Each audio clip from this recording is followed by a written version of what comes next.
भारत और अरब ममालिक के दरमियान जो ताल्लुकात बहुत बेहतर होते नज़र आ रहे थे और पिछले 3-4 सालों के दौरान जो डेवलपमेंट्स हुई थी, जिस तरीके से वज़ीर आज़म ने यूएई का दौरा किया, वहाँ मंदिर की तामीर के लिए उन्होंने काम किया। उसके बाद सऊदी अरब की तरफ से ताल्लुकात बेहतर करना, बहुत सारे ऐसे इक़दामात, वज़ीर आज़म के कामकाज से मुतासिर होना, लेकिन कभी उरूज पर और कभी ज़वाल, ऐसे ताल्लुकात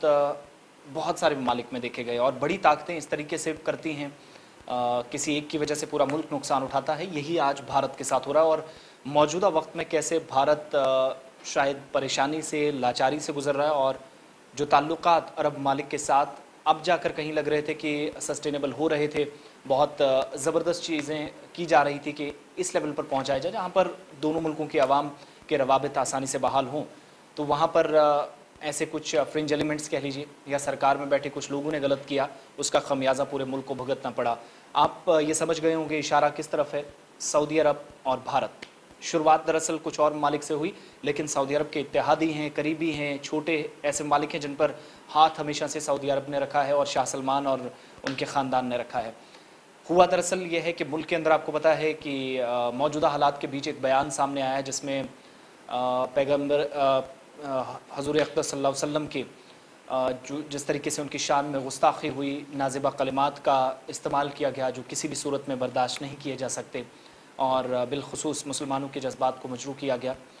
तो वो बयान एक बीजेपी के कौमी तर्जुमान का सामने आया। उसके बाद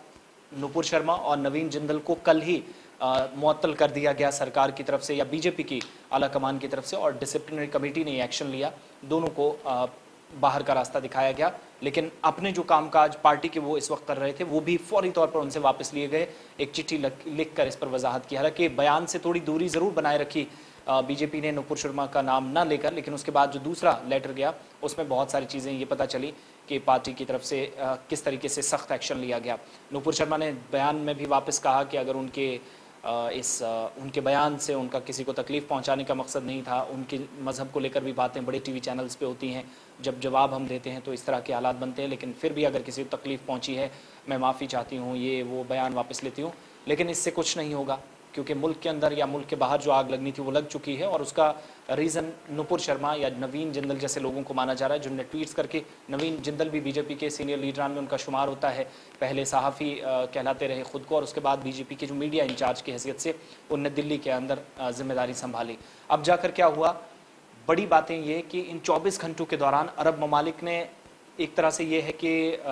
रिएक्ट किया इस मुद्दे पर और होना भी चाहिए था और ओआईसी का बयान सामने आया, कतर, ईरान, इराक और न जाने कितनी एम्बेसीज ने अपने बयान जारी कर दिए, सऊदी अरब ने एक्शन किया, तो उसके बाद भारत सरकार के अंदर जो बीजेपी के सीनियर लीडर्स यानी एक तरह से बीजेपी में बैठे आला कमान को महसूस हुआ कि इनको पार्टी से बाहर करना ही हमारा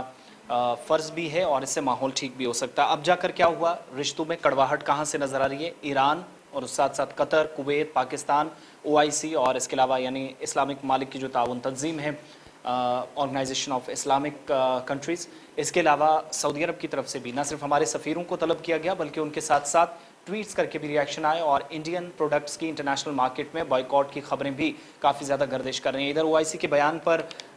पलटवार भी भारत की तरफ से किया गया और फसादात या मुल्क के अंदर माहौल ख़राब करने वाले बयानात से गुरेज़ करना चाहिए, भारत की तरफ से जवाब दिया गया है ओआईसी के उस बयान पर। लेकिन बीजेपी की कार्रवाई के बाद भी इन इस्लामी ममालिक की तरफ से जो कार्रवाई अभी तक की गई थी, इनमें मुश्किलें इसलिए क्योंकि पहली बार हुआ कि इतने बड़े पैमाने पर अरब ममालिक आ गया है, उन्होंने मुश्किलें एक बड़े मुल्क के लिए खड़ी कर दी और पाकिस्तान से भी जहाँ वज़ीर आज़म के दफ्तर से ट्वीट हुआ है, वज़ीर आज़म शहबाज शरीफ ने ट्वीट किया है, उधर ईरान, कतर, दोहा के अंदर हमने देखा कि बड़े रिएक्शंस आए, कुछ जगहों पर एहतजाज की भी खबरें हैं, लेकिन बीजेपी ने इससे किनारा भी किया और पार्टी के दोनों लीडर्स को या स्पोक्स पर्सन और मीडिया इंचार्ज को इससे एक्सपेल भी किया। बड़ी बात यह है कि आने वाले वक्त में ये भी देखना होगा और तय करना पड़ेगा कि कौन सा मुल्क किस रास्ते पर जा रहा है और क्या इस तरह के लोग पार्टी के अंदर रह सकते हैं या नहीं। फ़िलहाल कार्रवाई हुई है, लेकिन जवाब अरब ममालिक से जैसा आया है, जिस तरीके से रिएक्ट किया गया है आलमी सतह पर वज़ीर आज़म और वज़ीर आज़म की हुकूमत और हिंदुस्तान के प्रोडक्ट्स को बाइकआउट करने की, वो भी मुश्किलें बढ़ा रहा है।